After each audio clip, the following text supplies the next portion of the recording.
O vídeo de hoje está muito útil e um pouquinho nojento. Oi gente, tudo bem? Hoje eu vim falar de pragas. Sim, aqueles bichinhos que comem nossas plantas, destroem nossos jardins. Vamos falar de como identificar, como prevenir e, obviamente, como combater as pragas no nosso jardim. É de preferência de uma forma um pouco mais caseira e mais natural do que o bom e velho inseticida. Antes de qualquer coisa, é muito importante lembrar que plantas felizes e saudáveis são muito menos suscetíveis a pragas, tá? Um bom exemplo é a cochonilha, por exemplo, que adora uma planta que tem deficiência de cálcio. Por isso, o ideal é que você garanta suas plantas um habitat saudável, com nutrientes e água na medida certa. Outra coisa que é muito importante a gente entender antes de começar a falar especificamente de cada praga é que a praga não é um problema enquanto ela não está em desequilíbrio. Então, não é porque você viu um caramujo no meio do seu jardim que você precisa entrar em pânico, tá? O mesmo serve para tipo uma formiguinha ou uma lagartinha. O problema não é que você tenha um ecossistema rolando ali no seu espaço,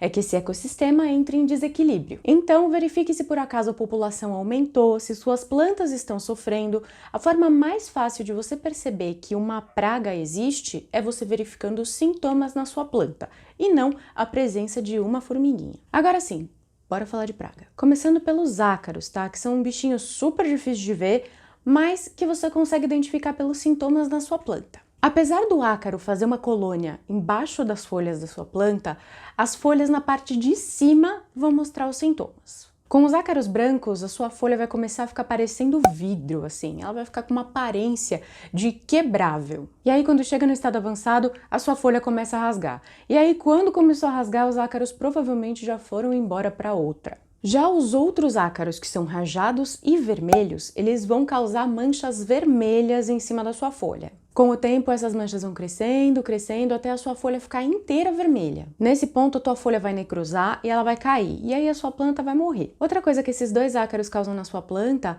são umas teias branquinhas espalhadas por ela. Então, encontrou esses sintomas, o que a gente faz para combater os ácaros? A receita é muito simples. Você vai pegar um pedacinho de fumo e colocar dentro da água por 10 horas. Deixa lá repousando. O fumo picado é melhor porque assim ele solta mais substância. Enfim, depois dessas 10 horas você vai pegar esse líquido, vai coar ele e aí vai colocar em mais água. Eu vou colocar as medidas aqui embaixo para você não errar. Esse líquido a gente chama de calda de fumo e ele é muito usado para combater vários bichinhos. Nessa calda de fumo você vai deixar dissolver um pedaço de sabão de coco. Pois é, sabão de coco é super útil para combater animaizinhos indesejados no seu jardim. Dissolve bem esse sabão de coco e coloca num borrifador. E aí você borrifa na sua planta. Vale lembrar que essas receitas caseiras nem sempre vão funcionar logo da primeira vez. Então, é muito interessante que você verifique como é que a sua planta está reagindo e aí coloque mais desse produto conforme o tempo for passando. Dá uns 3 dias, borrifa de novo, dá mais 3 dias, borrifa de novo. Próximo bicho que a gente vai falar são os pulgões, que são sugadores de seiva.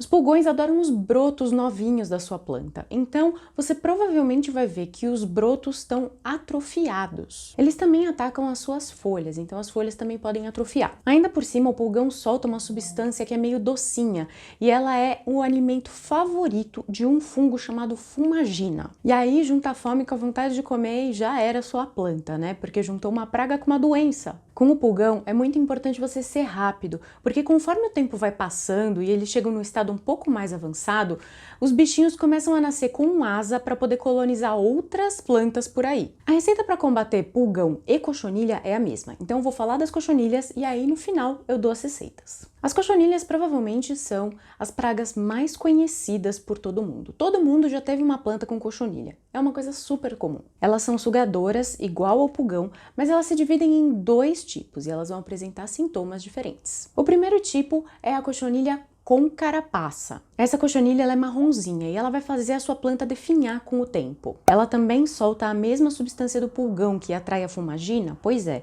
E aí vale lembrar que se tem uma substância docinha também vai atrair o quê? Formiga, né? E aí todo mundo vive em simbiose, uma grande festa do caos na sua planta. Já a cochonilha sem carapaça, você geralmente vai ver que ela tá lá, mas não vai verificar nenhum sintoma na planta.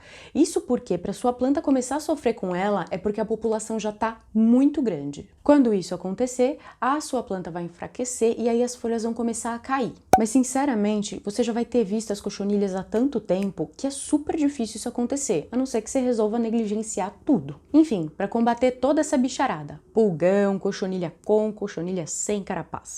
Se for só um bichinho, o que eu recomendo é que você misture um pouquinho de sabão de coco com água e aí use uma escovinha de dente para tirar os bichinhos das folhas. Esfrega aquela misturinha de sabão e aí dá uma olhada, ver como as coisas ficam. Você pode ter que fazer isso 1 ou 2 vezes, às vezes até um pouquinho mais. Mas, em geral, se for pouco bicho, você não vai ter mais problema depois. Mas, se o negócio estiver muito tenso, se estiver cheio de bicho na planta, eu acho melhor que você faça essa receita que eu vou dar agora. Você vai pegar 10 ml de óleo vegetal ou mineral, um pedacinho de sabão de coco e vai jogar isso dentro de 1 litro de água. Aí você vai misturar bem e vai pegar essa água e colocar num borrifador. Pulverize nas suas plantas. Obviamente, como eu já falei, você vai ter que pulverizar algumas vezes, tá? Mas isso deve ser o bastante para afastar todos esses bichos da sua planta. E a próxima praga que a gente vai falar aqui é a formiga, tá? Mas não é aquela formiga que você tá acostumado a ver na sua cozinha atacando o seu açúcar, por exemplo. Aqui a gente está falando de uma formiga chamada cortadeira, que ela vai cortar as folhas da sua planta. O problema da cortadeira é que ela, em pouco tempo, pode destruir uma planta inteira. E ela tem uma pegadinha muito safada. Ela fica debaixo da terra nos formigueiros e só sai de noite. Então, se você perceber a ação dessas formigas no seu jardim, eu recomendo que você combata elas para ontem. E aqui eu vou te recomendar algumas coisas que você pode fazer, tá? A primeira delas é você espalhar cravo pela sua terra. O cravo é um repelente incrível para formiga, tá? Então eu super recomendo você colocar espalhado no seu jardim e é super interessante você colocar os dentinhos espalhados porque aí quando você regar também vai cair um pouco daquela essência com um cheirinho de cravo para repelir todos os animais indesejados da sua terra. Mas, se você precisa de uma coisinha um pouco mais drástica, existe a opção do amido de milho. As formigas, elas pegam esse amido, levam para o ninho, elas se alimentam dele, mas elas não conseguem digerir, o que significa que elas vão morrer entupidas de amido. E aí, então, você pode pegar esse amido e espalhar pelo caminho das formigas ou em volta das suas plantas. E se você encontrou o ninho delas, você pode até jogar um pouquinho em cima do ninho, dentro dele, tá? A última saída para essas formigas, que também é super recomendável se você conseguir fazer isso, é encontrar o ninho e cavar ele para tirar as formigas de lá de dentro. Destruindo o ninho, você provavelmente vai acabar com o seu problema também. Nesse momento, acho bom a gente lembrar que existe o óleo de nim, que é um óleo natural que muitas pessoas usam para repelir insetos e pragas. Acontece que ele é muito eficiente. Então, ele não só vai afastar pragas e insetos indesejados, mas também os polinizadores, que são super importantes, principalmente se você tiver uma horta ou um pomar. Então, não use o nim como a sua primeira opção. Use ele só se você não tiver outra saída. E eu super recomendo que você não use ele se você tiver plantas frutíferas. Então, nim só usando com muita consciência, tá bom? Enfim, nesse momento eu percebi que era praga demais para colocar em um vídeo só, que vocês iam ficar cansados de olhar para minha cara, então eu resolvi dividir em 2. Ou seja, no mês que vem eu vou falar de todas as outras pragas que estão faltando. Se você tá vendo isso depois, eu provavelmente vou ter linkado aqui a parte 2 desse vídeo, tá bom? Se você gostou desse vídeo, curta, compartilhe, se inscreva no canal e você sempre pode mandar sua dúvida, seu comentário para mim, que eu tenho o maior prazer em ler. Beijo, gente! Tchau, tchau!